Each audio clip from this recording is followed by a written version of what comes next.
남들이 가지 않은 길을 개척할 땐 엄청난 용기가 필요하죠. 따라갈 사람이 없으니 외롭고 막막할 때도 많을 텐데요.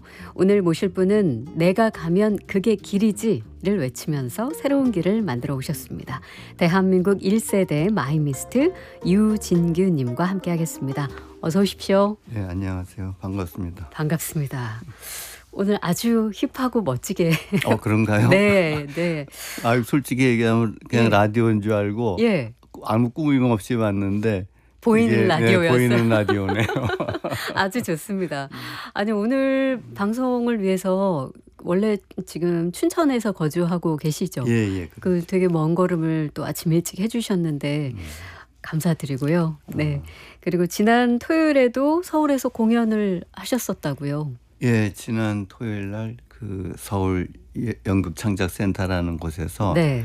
그 늘 푸른 연극제라는 게 있어요. 그러니까 저기 원로 연극인들 이렇게 각 몇 사람 이제 이렇게 선정해가지고 발표하는 게 있는데 저는 각 다른 분야의 원로 연극. 그렇죠. 연극분들. 배우, 뭐 희곡 작가, 연출가 뭐 이렇게 이제 네. 각 분야별로 이제 한 사람씩 해서. 네. 근데 저는 그 첫 프로그램으로 아카이빙 프로그램이라는 게 있어요. 그러니까 네. 제 예술 세계를 1시간 90분 동안 아카이빙을 해서 보여주는 네. 그 첫 무대 공연을 올렸습니다. 와.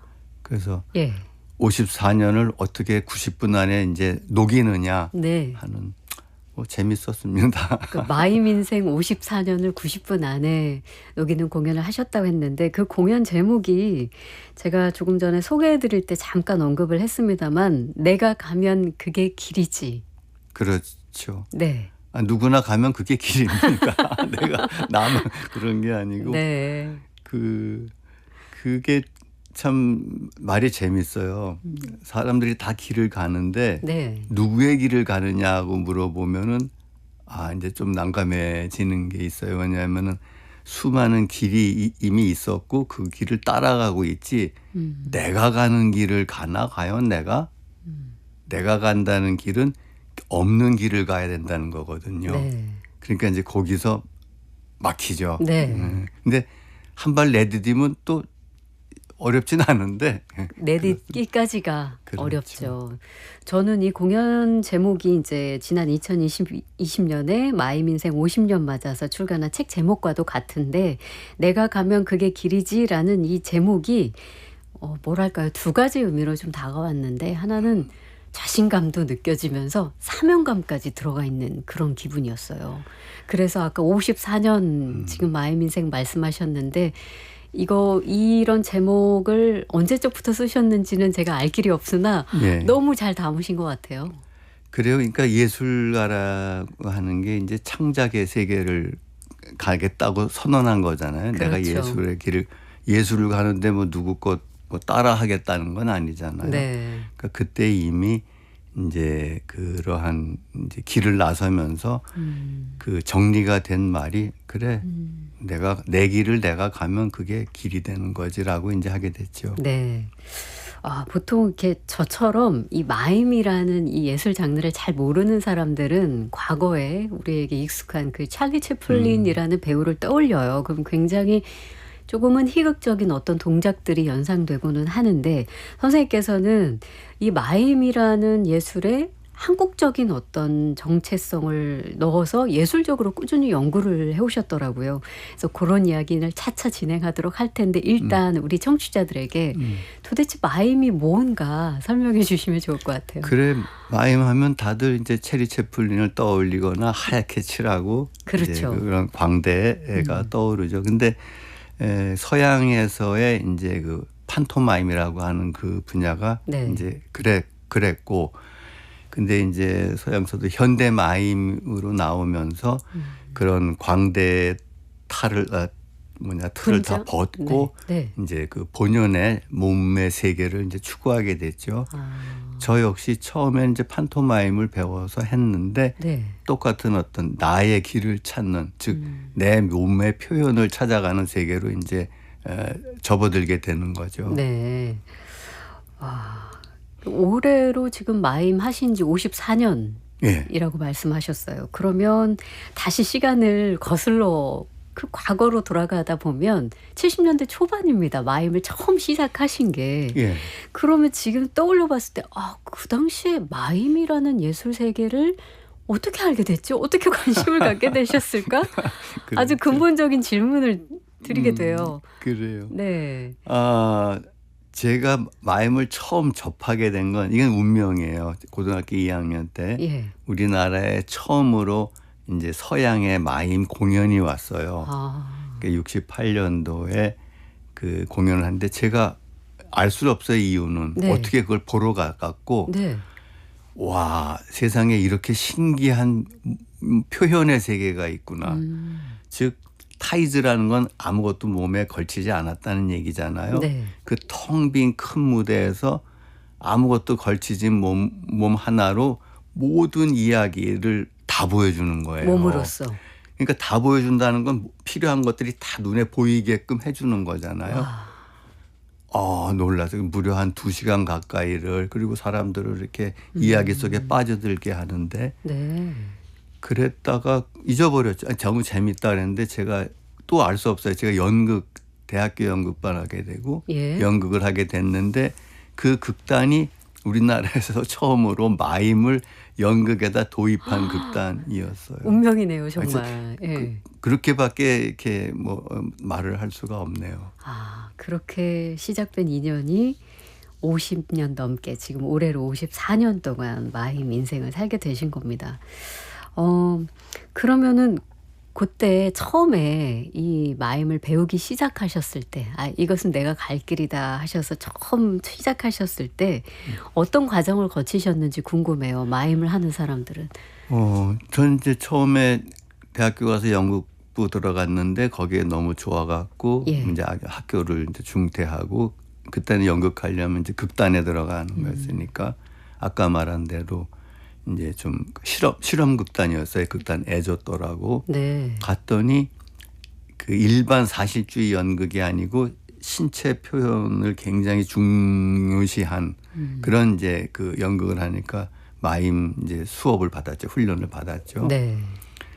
그러면서 이제 연극을 했는데 어느 때 그 한국 마임 연구소라는 거를 발족하면서 그 발족 기념 작품을 하게 됐어요. 제가. 네. 그 이제 순수한 마임, 그 당시에 말하는 판토마임을 하게 됐어요. 그러면서 마임의 세계 고등학교 때 본 거랑 내가 직접 한 거랑 또 연극을 겪으면서 여러 가지 모순. 내가 생각한 연극의 세계가 이 개인 예술의 세계가 아니구나 네. 하는 그런 조직 예술이구나 하는 거에 생긴 그런 나의 갈등. 네. 이러다가 근데 마임은 혼자 할 수 있는 개인 예술이거든요. 네. 아까 그 채플린 영화 보면은 끝에 자막에 작 채플린, 연출 채플린, 출연 채플린, 네. 음악 채플린 다 채플린이에요. 그렇죠. 그러니까 마임이라는 세계는 그런 세계구나 하면서 이제 그 마임의 길을 이제 들어가게 됐는데 네. 그때 제 위로는 마임하는 사람이 아무도 없었죠. 그럼 어디서 배우셨어요? 그러니까 고등학교 때 본 기억 예. 그리고 에조또에서 방태수 선생한테 배운 그 마임 테크닉 또 그때는 그다음에 이제 그 마임을 비롯해서 몸으로 표현하는 여러 가지 방법들 그다음에 이제 그걸 바탕으로 창작을 하게 되는 거죠. 굉장히 어려우셨겠습니다. 일단 모델이 없으니까. 네. 그렇게도 얘기하고 예. 또 모델이 없으니까 자유롭고. 뭐 자유롭게 네, 거리낄 네. 게 없이 네. 그렇게 했죠. 그냥 방금 말씀하셨을 때는 마치 영화의 한 장면처럼 그 시절로 돌아가서 선생님이 막 어떻게 고군분투하면서 마임을 무대에 올렸을지 그런 장면을 좀 상상해 보게 되네요. 그런데 이제 우리가 한번 떠올려 봤을 때 마임은 좀 익숙치 않지만 그러면 말을 하지 않고 몸으로 표현하는 예술 중에 다른 영역이 있다면 무용이 떠오르거든요. 무용과 마임의 차이는 그럼 어떻게 정의하세요? 무용은 이제 춤이잖아요. 네. 그러니까 무용은 어떤 이제 음악 또 리듬 이것에 맞춰서 몸을 아름답게 움직이면서 어떤 이미지를 보여주는 거라고 하면은 마임은 음악을 기반으로 하지 않고 네. 자기의 어떤 내적인 어떤 흐름을 가지고 어떤 이야기를 구체적인 몸짓으로 보여주는 거죠. 그러니까 그리고 이제 연극계에서 흔히 야 연극에서 말 안 하고 하면 무언극이니까 그게 마임 아니냐 그러는데 연극은 대사가 중심이잖아요. 네. 근데 마임은 그 대사를 다 없애고 몸으로 이제 이야기를 해야 되거든요. 네. 그래서 이제 마임은 연극과 무용 사이에 있는데 요런 면도 좀 닮았고 요런 면도 좀 닮았지만 전혀 고유의 이제 공연 양식의 하나다. 네. 이렇게 얘기할 수 있겠죠. 네. 그 몸을 통해서 어쨌든 이야기를 전달하는 것이기 때문에 시간이 흐름에 따라서 세월의 흐름에 따라서 몸의 변화도 또 예민하게 누구보다도 느끼실 것 같은데 요즘 어떠십니까? 갑자기 70년대 청년 얘기하다가 갑자기 건너뛰네. 왔다 갔다. 제가 갑자기 확 늙어 가는 기분. 갑자기 죄송합니다. 아니에요. 아 그래요. 예. 한때는 정말 그 이제 혈기라는 게 있잖아요. 예. 그러니까 무조건 몸으로 부닥쳐서 심하게 몸을 막 그래야 뭔가 나를 드러내는 거고 관객들한테 어떤 그 내가 보여주고 싶은 걸 강하게 이제 보여준다라고 생각했어요. 네네. 그러니까 뭐 그 몸을 막 굴렸죠 심하게. 근데 그게 당연하게 내가 근데 어느 때부터 이제 몸이라는 게 사실 뭐 이렇게 나이가 들수록 이제 그 원하는 대로 안 움직이게 되잖아요. 그러니까 자연스러워요. 그게 이게 억지 아니냐라는 생각이 들더라고요. 네. 내가 내 안에 그런 뭐라 그래 그런 기운이 지금 이렇게 뿜어 올라오지 않는데 그 옛날 생각만 하고 계속 그렇게 부닥치는 게 좀 꾸며서 내가 보여주는 거 아닌가라는 생각이 들기 시작하더라고요. 네. 그때부터 자연스럽게 다른 방법을 찾게 되죠. 네. 그러니까 몸에 그런 어떤 그런 기운이 떨어진다고 공연 자체의 기운이 떨어지는 게 아니라 다른 다른 방식으로. 방법으로 다른 기운을 찾아갖고 네. 보여주게 되는 거죠. 네. 그리고 우리가 그 나무를 보더라도 고목 그러면은 고목이 주는 그 힘이 있잖아요. 그러니까 그런 것들을 보면서 그래 이제는 나는 새파랗고 이렇게 쭉쭉 뻗어가는 나무가 아니고 이제는 점점 어떤 이렇게 비틀리고 굳어가는 고목인데 그게 이렇게 보는 사람한테 뭔가를 더 이렇게 그러니까 깊이 뭐 주는 게 있구나 네. 하는 걸 이제 깨닫게 되죠. 네. 그래서 언젠가 아마 안 움직일 것 같아요. 그럴 리가요. 지금도 이렇게 54년 현역으로 몸으로써 예술을 지금은 그렇지만 표현하고 계신데 꾸준히 해주십시오. 현재 진행형으로. 작년에 그래서 또 새로운 작품을 발표하시기도 하셨더라고요. 제목이 꽃입니다. 어떤 작품이었는지 소개해 주세요. 그래요. 그러니까 이제 예. 작년이 사실 저한테 굉장히 힘들었어요. 그러니까 몸이 힘들었어요. 몸이. 네. 그러니까 연초부터 대상포진으로 고생하고 그다음에 이제 평소에도 허리가 아프고 다리가 저렸는데 굉장히 심하게 저려갖고 끝까지는 10m도 못 걸어갈 정도로 네. 그래서 이제 물론 알고 있었죠. 증상이 뭔지 척추관 협착증이라고 이제 그 척추관이 막힌 거죠. 네. 그래서 수술을 했어요. 망설이다가. 그러니까 수술하니까 뭐 한 6개월은 이제 회복하고 뭐 하는데 또 갔죠. 그다음에 또 뭐 치통으로 그러니까 복합적으로. 항생제를 계속 먹었어요. 그러니까 거의. 네. 그러면서 이제 10월 이렇게 되니까 예. 내가 이렇게 그냥 몸에 진 것 같은 생각이 드는 거예요. 그래서 이렇게 계속 가야 되나? 아니다. 그래도 내가 살아있다는 걸 보여야지 하면서 작품을 이제 만들기 시작했어요. 그게 꽃인데, 그러니까 이건 뭐 이렇게 말씀드려도 좋지만 그 죽음이 연상되더라고요. 아, 내가 이제 늙으면 이렇게 해서 이렇게적으로 이렇게 해서 몸이 이렇게 돼서 이제 아마 죽음으로 가는가 보다 하는 생각이 들면서 그렇다면 내가 죽기 전에 남겨야 될 작품이 뭘까 네. 하면서 이렇게 그동안에 했던 작품을 돌이켜 봤더니 나름 이렇게 그 본질적인 것만 추구해서 보여준다고 했는데 거기에도 덕지덕지 붙은 게 많은 거예요. 그래서 자, 이거를 싹 제거하자. 그런데 공연이잖아요. 예. 1시간, 네. 적어도 1시간 해야 돼. 근데 싹 제거하면 할 게 없잖아요. 그래서 예. 그래도 그러니까 없애도 남는 게 뭐냐라고 예. 이제 생각하면서 만든 작품이고 꽃은 우리가 이제 불꽃이라는 게 이렇게 확 그러니까 그러니까 죽기 전에 한번 휙 했다가 사라져요. 불이라는 게. 그게 꽃과 같다라는 생각이 들었고요. 아, 네. 뭐 하나 그래서 공연할 때 제일 필요 없는 거 했더니 소리더라고요. 그러니까 흔히 말하는 음향이라는 거, 전기를 통해서 나오는 소리를 일단 빼고 조명도 아주 극소화. 네. 그러니까 주로 한 70% 80%는 어둠 속에서 이제 공연이 진행이 됐죠. 네. 뭐 좋아하는 사람은 좋아하고 또 뭐 그렇죠, 모든 공연. 근데 저는 굉장히 그래서 지난 6월 말에도 다시 다듬어서 예. 꽃을 공연했었습니다. 네. 선생님에게는 정말 의미 있는 작품이네요. 그렇죠. 그러니까 예. 결국 그때에 그러니까 그 시점에 그 나에게 맞는 또 내가 할 수 있는 공연을 하는 것 같아요. 네. 다른 걸 갖다가 막 내가 하는 게 아니고.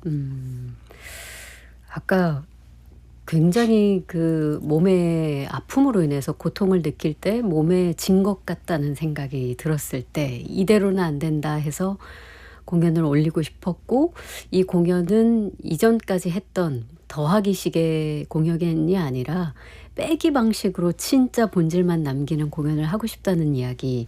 그래서 굉장히 궁금하네요. 그 꽃이라는 공연이. 볼 건 없어요. 어둠 속에서 어둠 속에서 진행이 되니까. 어둠 속에서 가장 최소한의 장치만 두고 근데 하셨다니까. 그냥 또그한 요번 6월에 한 공연은 어둠이 더 많아요. 한 네. 90%. 그러니까 극장 조명을 10% 그러니까 전체에서 10%밖에 안 쓸 정도로 어둠인데 네. 그 나중에 이제 관객 어떤 분이 자기가 불면증 환자인데 예. 잠을 못 자잖아요. 예. 제 공연을 보고 간 날 너무 푹 잤대요. 어머 세상에. 그러니까 저도 듣고 그런 예. 뭔가 다른 그런 뭐 같은 교감하고 네. 이렇게 서로 주고받은 게 있구나 느꼈어요. 네, 네.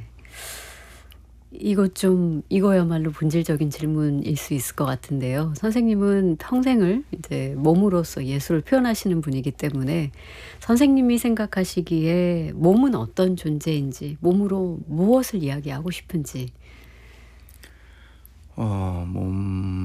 글쎄 이제 일단 내 몸인가 이게. 그러니까 우리는 각자 다 몸을 가지고 있는데 그거 당신 몸 맞아요? 하고 물어보면은 잘은 모르지만 어딘가 속해 있는 몸이지 정말 스스로 독립된 자유로운 몸은 아니다는 거죠. 네. 그러면 이제 어떻게 그 몸을 이제 자기가 나름대로 자유로운 몸으로 만들 수가 있을까? 근데 몸은 마음하고 같이 가는 거거든요. 네. 몸하고 마음은 하나지 결코 분리가 될 수가 없는데 우리는 몸을 좀 그동안 천시했어요. 뭐 형이사학, 형이학처럼 육체적인 거는 좀 이렇게 그런 거고 그래도 정신 뭐 이런 게 더 우월하다. 네. 이런 좀 가식적인 거죠. 사실은 감춘 거죠. 몸이라는 거를 네. 가리고. 근데 그렇게 하니까 몸이 이제 왜곡되고 변형되고 하는데 일단 몸과 마음을 하나로 만들고 내가 내 몸이라는 걸 내가 깨달아야 된다는 게 전제가 되죠. 근데 이게 시간이 좀 많이 걸렸어요. 예. 그때 비로소 내가 이제 자유로운 몸의 표현이 가능해진다. 그 다음에 계속 몸과 마음을 일치시키는 그 노력을 해야지 이제 그 몸이라는 세계가 갖고 있는 모든 그 몸은 사실 그 마음은 보여줄 수 없지만 몸을 통해서 다 보여지잖아요. 그렇죠. 그러니까 몸이야말로 진짜 기운 덩어리라는 거를 이제 깨달으면 다들 자유로운 몸의 세계로 가는데 네. 이 사회가 네. 결코 그걸 또 용납하지 않는데 하여튼 뭐 자기를 지키려면 또 싸우고 나가야겠죠. 네. 아주 용기를 주는 말씀 해주신 것 같아요. 너무나 다 속해 있는 몸으로만 평생을 살고 있는데 싸워서라도 자신의 몸을 좀 찾아가면 좋겠다는 말씀이. 그게 싸움이 예. 일단 자신과의 싸움이 그러네요. 먼저입니다. 예. 자, 선생님께 저희가 음악 추천을 부탁드렸어요. 그랬더니 또 준비해 와주신 곡이 있어서 네. 이번에는 추천곡을 한번 듣고 이야기를 이어가 보려고 하는데요. 네, 좋습니다. 네, 어떤 곡 들을까요? 허윤정님의 그 검은고 연주 복선 좋겠습니다. 네. 자, 단가 사철가를 먼저 얘기해 주셨다고. 아, 그래요? 저희 제작진께서 이미 준비를 해놓으신 것 같기도 한데. 사철가는 그 딱 지금 예. 늙음에 관한 얘기잖아요. 이게 네네. 백발 봄은 왔건만 좋습니다. 네. 얘기와 이어지는 이미지네요. 아, 그런가요? 네. 자, 그러면 조상현 소리로 단가 사철가 듣고 이야기 더 이어가겠습니다. 이 간여산 꽃이 피니 분명 고 봄이로 오나 봄은 정말 좋네요. 아, 좋습니다. 네, 조상현의 소리로 단가 사철가 함께 들어봤습니다. 음악이 나가는 동안 선생님과 잠깐 짧은 이야기를 저희가 음악에 대해서 얘기를 나눴잖아요. 저는 이 가사에 되게 주목하면서 판소리의 가사는 정말 시 같아요 했더니 우리 선생님은 그 여기 끝에서부터 단전에서부터 끌어오르는 뿜어내는 뽑아내는 네. 그 에너지가 몸을 움직일 때 그리고 소나무가 예. 그 모양을 만들어갈 때 그 우리 느낌과 소나무가 이렇게 베베 틀어서 이렇게 올라가는 예. 것의 느낌이 이렇게 들어요. 그러니까요. 그래서 그때 이제 잠깐 방금처럼 이 몸으로 표현해 주시면 저는 살짝 엿봤습니다. 자, 국악방송 박혜진의 문화시대 초대석, 오늘은 대한민국 1세대 마이미스트 유진규 선생님과 함께하고 있습니다. 지금 유튜브에서 박혜진의 문화시대를 검색하시면 보이는 라디오 시청이 가능합니다. 카카오톡 오픈 채팅방으로 보뜰마을님께서 54년 업력의 유진규 선생님 깊은 경외심을 표합니다 라고 인사를 남겨주셨고요. 2323번 쓰시는 분, 마임은 한 번도 못 봤는데요. 기회가 된다면 한번 꼭 봐야겠습니다. 이렇게 또 관심을 가져주셨습니다. 자, 앞서서는 이제 선생님께서 마임과 어떻게 첫 인연을 맺게 되었는지, 그리고 지난해 선보인 꽃이라는 제목의 신작 이야기까지 들어봤는데, 선생님이 하셨던 수많은 작품 중에 그 대표작 중에 98년도에 발표한 빈손이라는 작품도 있습니다. 이제 매 작품마다 선생님께서 아까 마지막에 설명하셨던 것처럼 지금 이 순간 내가 몸으로 표현할 수 있는 공연이었다라고 하셨던 것처럼 빈손이라는 작품도 그러셨던 것 같아요. 이게 어떤 아픔의 시간 이후에 나오게 된 작품이라고요. 그렇죠. 진짜 제가 96년에 이제 춘천 마임 축제에 이제 예술 감독을 하고 있을 때 좀 네. 뭐라 그럴까 그 안에 문제가 생겨갖고 제가 굉장히 뭐 충격을 받은 내적 충격을 받은 적이 있었어요. 그 네. 뒤로 머리가 아프기 시작해서 네. 좀 있다가 너무 심해갖고 이제 병원에 갔더니 MRI를 찍었더니 뇌종양이라고 그러더라고요. 예. 근데 저는 그 MRI 그걸 딱 보면서 저거는 병이 아니라 내가 지금 안으로 겪고 있는 이 마음의 이것 때문에 생긴 거다라고 직감 직관적으로 이렇게 보였어요. 그래갖고 다 손을 놓고 산으로 들어갔어요. 절로 들어간 거죠. 네. 그래서 한 3개월 있는 사이에 통증이 이제 서서히 사라지는 경험을 했어요. 네. 그러니까 그게 왜 내 마음의 고통이 사라진 게 그 사람이 나한테 그런 말을 한 거는 그 사람이 그런 생각을 했기 때문에 한 건데 그냥 듣고 흘려버렸으면 되는데 이걸 심장에다 꽂아버린 거죠. 네. 그러니까 그 사람의 잘못이 아니라 내 잘못이죠. 내가 왜 이걸로 맞았나. 그걸 알게 된 거예요. 그러니까 그 맞은 이유는 내가 욕심이 있고 아집이 있고 집착이 있어서 그런 거구나 하는 걸 깨달은 거예요. 네. 그랬더니 통증이 사라지고 MRI 또 CT를 찍었죠. 그다음에 사라졌다고. 그래서 하여튼 그런 일을 겪고 이제 작품을 이제 구상을 들어갔어요. 그런데 결국 이제 빈손이란 작품으로 나오는데 빈손이라는 거는 우리가 무엇을 잡을 때 빈손이어야 잡을 수 있다. 그렇죠. 근데 우리는 늘 뭘 쥐인 거를 가지고 또 지으려고 한다. 또 지으려고 하니까 문제가 생긴다는 거죠. 네. 그리고 이거를 표현하는 그 뭐라 그래 방법이라고 그럴까? 네. 그것은 이제 우리 굿에서 모든 걸 이제 끌어들여 갖고 근데 뭐 굿판을 벌린 게 아니라 굿이 갖고 있는 근원적인 정신이랄까 본질적인 어떤 그런 구조를 끌어들여 갖고 이제 공연을 했죠. 빈손. 하여튼 국내 반응도 좋았지만 해외 그때는 유럽 공연 나가고 그럴 때인데 아주 굉장히 좋아했는데 왜 좋아했냐 하면은 당신 무당이냐 아니냐 하는 거 물어보느라고. 유럽에서는 그러니까 아무리 봐도 그들이 볼 때는 좀 저게 공연 같지가 않다. 뭐 그런가 봐요. 그래서 모던 무당이라고 그랬죠. 모던 무당이다. 그러니까 이 빈손이란 작품이 어쨌든 굉장히 힘든 그런 고비를 극복한 뒤에 자신을 옥죄고 있던 것들을 다 풀어 헤치고 풀어낸 그런 작품으로 볼 수 있는데 그 작품의 형식을 굿의 어떤 정신과 어떤 구조적인 것을 좀 가지고 와서 녹여내신 거잖아요. 근데 그걸 조금 더 설명해 주시면 좋을 것 같아요. 이제 해외 유럽에서는 좋은 평가를 하면서 이것이 어떤 예술인 것이냐 이제 그런 질문까지 받으셨다고 했는데 그 한국적 요소와 굿의 구조라는 건 어떤 방식으로 풀어내셨어요? 그러니까 우리가 이제 나는 그 굿에 이렇게 그러니까 20대 후반부터 굿을 좋아했어요. 그 좋아한 이유는 우리 민족의 예술의 총화는 굿이다 하는 걸 알게 됐어요. 굿 안에는 연극, 음악, 무용, 또 설치, 뭐 의상, 하여튼 모든 게 다 있거든요. 그러네요. 모든 게 하나, 그러니까 필요한 요소, 제가 표현하고자 하는 필요한 요소들을 다 갖고 있는 거예요.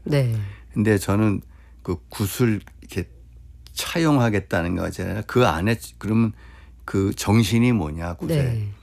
굿의 정신은 우리가 믿거나 말거나 하죠. 홀령과의 연결을 시켜주는 영매 역할이 굿의 핵심이잖아요. 그렇죠. 밖으로 있는 것들은 꾸며진 것들이고 그런 것들을. 그래서 제가 우리 민족이 갖고 있는 가장 근원적인 오브제가 뭐냐 했을 때 뭐 향, 또 한지, 또 신칼이라고 이렇게 있어요. 그 우탈 때 쓰는 거. 또 정한수, 뭐 또 상여소리, 뭐 이런 요소들이 이제 나왔어요.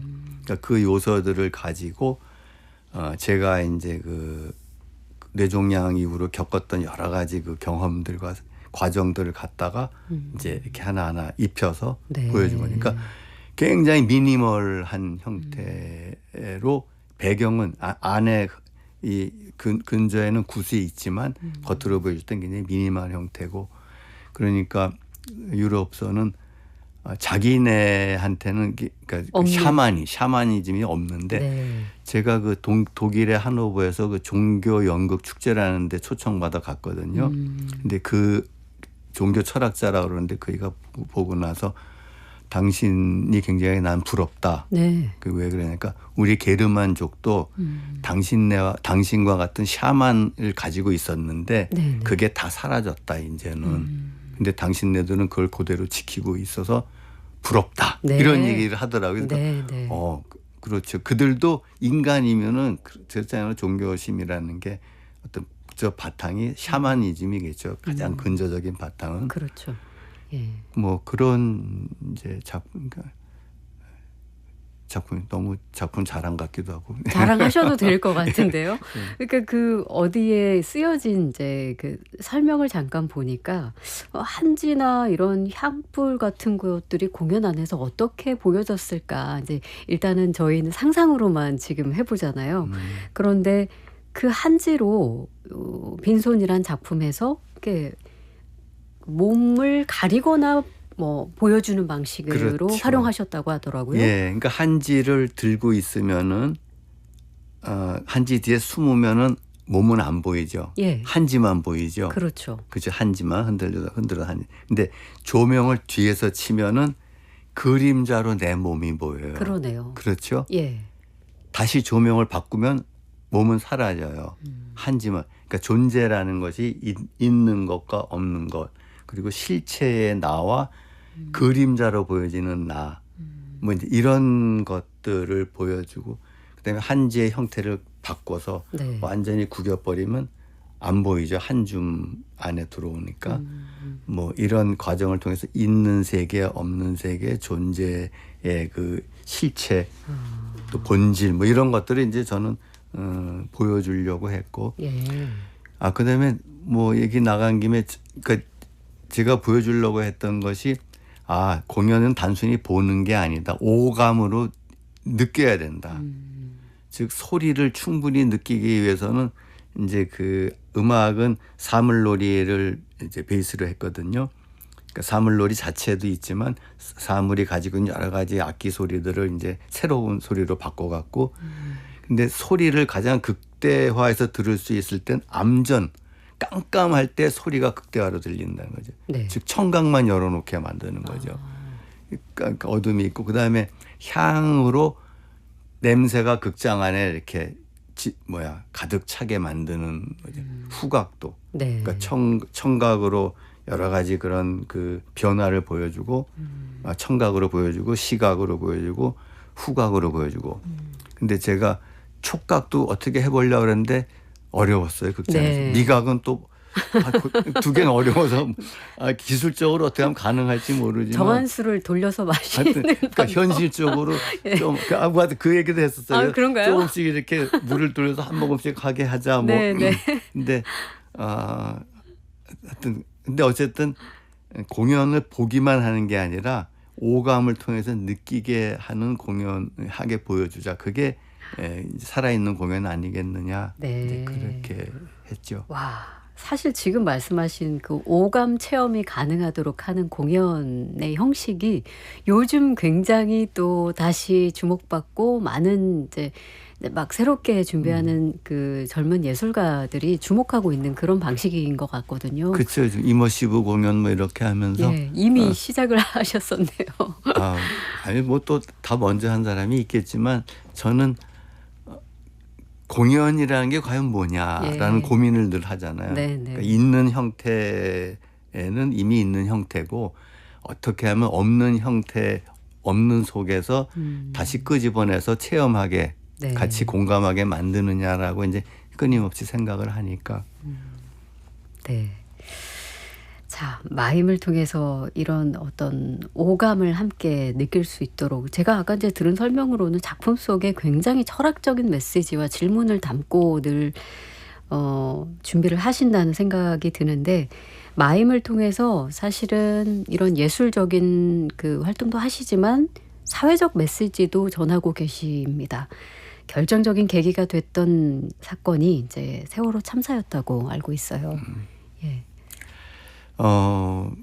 물론 살아오면서 제가 이제 뭐 박정희 시대도 살았고 전두환 시대도 살았고 어려운 시기를 많이 살아오면서 작품으로도 보여주고 또 춘천으로 간 것도 사실 그러한 정치적인 거로부터 벗어나려고 어두운 사회로부터 숨어 살자 그래서 춘천으로 갔고, 근데 제가 춘천 마임 축제 하면서 이게 마임 축제라는 걸 운영하기 위해서는 네. 나의 정치색이나 이런 걸 드러내면 안 된다 해갖고 그동안 작품으로 뭘 어떻게 표현하지를 않았어요. 네. 가급적. 근데 제가 2013년에 이제 그 마임축제 예술감독을 그만두고 그때 마침 또 세월호가 14년에, 터졌어요. 예. 그래갖고 이제 내가 홀가분하게 다시 나 정치에 참여하겠다는 것이 아니라 예술가로서 이러한 사회적인 큰 문제 아니면 일어난 사건에 대해서 나름대로 표현해야 되지 않느냐 하면서 이제 그 작품을 만들기 시작했죠. 네. 그래서 어루만지는 몸이라는 작품도 나왔는데 아까 몸 얘기 나왔지만 그 우리 시대의 몸은 자기 몸이 아니다. 그리고 사회나 국가가 몸을 살아있는 몸으로 대하지 않는다. 나쁜 말로 취급하지 않는다. 도구로 취급하고 네. 국가가 필요하면 쓰고 필요 없으면 버리는 그런 몸이다. 교육도 그렇게 한다. 네. 사회도 그렇게 대한다. 군대도 그러니까 이러한 것이 결국은 세월호를 이렇게 만들지 않았느냐 하면 그런 문제를 네. 보여주었죠. 네. 그때뿐만이 아닙니다. 네. 그 이후에 2016년에 촛불 시위 때도 광화문 광장에서 예술가와 연대도 하기도 했고, 또 춘천의 그 유적지에 놀이동산이 들어서는 걸 퍼포먼스로 반대하시기도 했고, 그 선생님에게 그러니까 예술로서 사회적 참여를 한다는 거, 이것은 어떤 의미가 있을까요? 글쎄 이제 제 주위에 뭐 다른 연극인이나 예술인들은 그래요. 왜 자꾸 정치적인 걸 하느냐고. 네. 그래요. 그 광화문 2016년인가요? 아까 네, 얘기한 네. 촉불 것도 그때 제가 했던 그룹 이름이 주류 아닌 예술가들의 시국 퍼포먼스 올이에요. 옳다의 올. 왜 주류 아니냐면은 내 주위에 있는 주류 뭐 연극, 무용 뭐 얘기했더니 다들 우린 정치하고 관여, 우리는 순수 예술가라고 그러는 거예요. 네. 그래서 이제 내 주위엔 퍼포먼스나 또 이런 쉽게 말하면 좀 여기저기도 끼일 수 없는 예술하는 친구들도 젊은 친구들도 많아서 얘기했더니 그들은 당연히 해야 된다고. 네. 그래서 같이 그래서 우리 이름 뭘로 붙이가 돼? 우린 주류가 아닙니다. 그러니까 주류 아닌 예술가들의. 그래서 올도 했죠.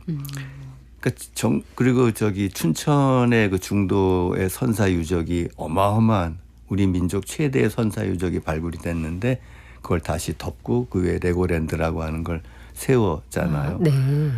이건 절대 옳지 않은 일이죠. 옳지 않은 일이니까 그걸 이제 어떻게든 더 이상 망가뜨리지 않게 또 다시 어떻게 하면 복원할 수 있을까. 이 운동을 지금도 계속 해오고 있는데 네. 그것도 춘천에 있는 사람들은 정치 참여한다고 그래요.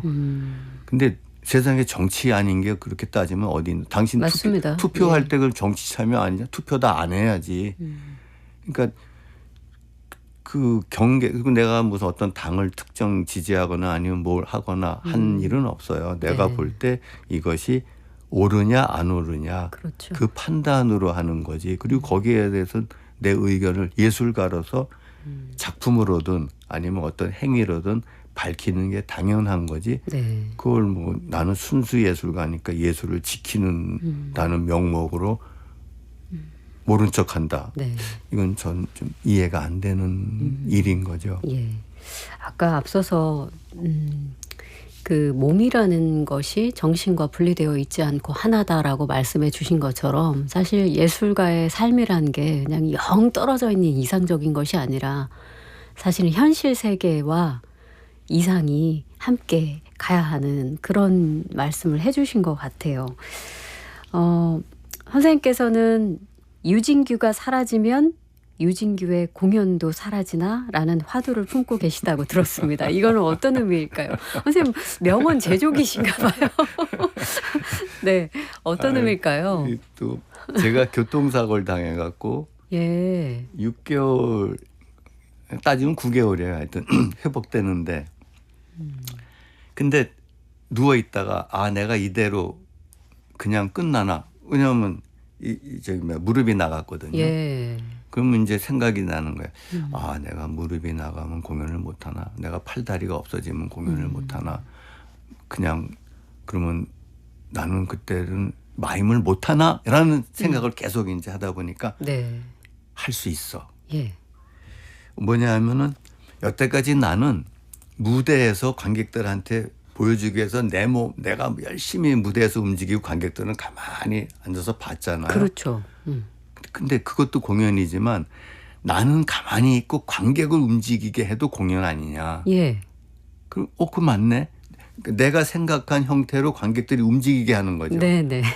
그래갖고 만들어진 게 이제 설치 공연 빨간 방이라고 아. 이런 공간에 빨간 이 술, 예. 반짝이는 술이 가득 차 있어요. 네.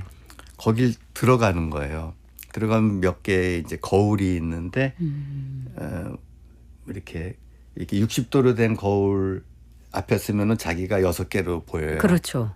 그러니까 거기에 딱 섰을 때 당신은 그러니까 이거 쓰거든요. 아니, 리시버를 헤드셋을. 예, 네. 당신은 누굽니까? 그리고 6개 중에 누가 당신입니까? 뭐 이제 이렇게 물어보고. 아, 그러니까 관객이 그 방으로 들어가서 거울에 들어가서 이제 비친 자신을 다니는데 보면서 문제는 예. 빨간 술이 가득 찼기 때문에 내가 들어간 순간 길이 없어요. 아. 어디로 가든 헤쳐나가야 돼요. 예. 가다가 불쑥 거울이 나타나요. 그러면 일단 놀라는 게 긴장된 표정에 자기 얼굴을 보는 순간 누구야?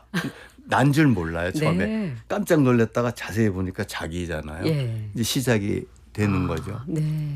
그러니까 몇 개의 구조물이 있는데 여기를 돌다가 나는 저 구석에 이제 일종의 그 숨어 있듯이 있어요. 예. 그럼 찾다가 나를 찾으면 거기 이제 조그만 방이 있어요. 거기 예. 앉아서 뭐 붉은 빨간 방이니까 레드 와인을 이제 주는 거죠. 예. 레드 와인 마시고 알아서 찾아 나가십시오. 굉장히 흥미롭네요. 찾아 나가야 돼요. 네. 근데 그렇게 재미있어 하더라고요. 예. 그다음에 이제 까만 방이라고 빛이 하나도 없이 새까만 방이에요. 또 이번에는. 네. 어둠 속을 헤매고 다니다가 손으로 만져서 뭐 하면 뭐가 있고 뭐 많은 방들에 대한 하얀 이야기는 방이라고 또 하얘 다. 선생님 저도 그 방 안에 다 들어가 보고 싶은데 시간이 허락지 않아서 마무리를 해야 할 것 같습니다. 그렇구나. 자, 하여튼 그렇게 해서 예. 그러니까 내가 만약에 그러니까 이 질문은 그거였어요. 예. 아까 죽음 얘기 나왔죠. 내가 죽으면 내 공연은 끝나나 라는 그 화두예요, 사실은. 예. 네.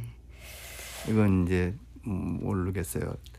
화두를 잡고 어떻게 답이 나올지 답을 찾을지 모르겠습니다. 그 답은 글쎄요. 아마 꾸준히 질문을 던지시며 마무리를 하시겠습니다만 저는 사실 벌써 60주년 기념 공연 기대되거든요. 그러니까 영원한 현역으로서 선생님 현재 진행형 몸으로 활동해 주시기를 저 또한 응원을 드리겠습니다. 난데없이 60주년이나 고맙습니다. 하여튼. 네, 끝까지 그 기운과 에너지를 많이 모아주시기 바랍니다. 자, 국악방송 박혜진의 문화시대 초대석 지금까지 마이미스트 유진규 선생님과 함께했습니다. 고맙습니다. 네, 고맙습니다.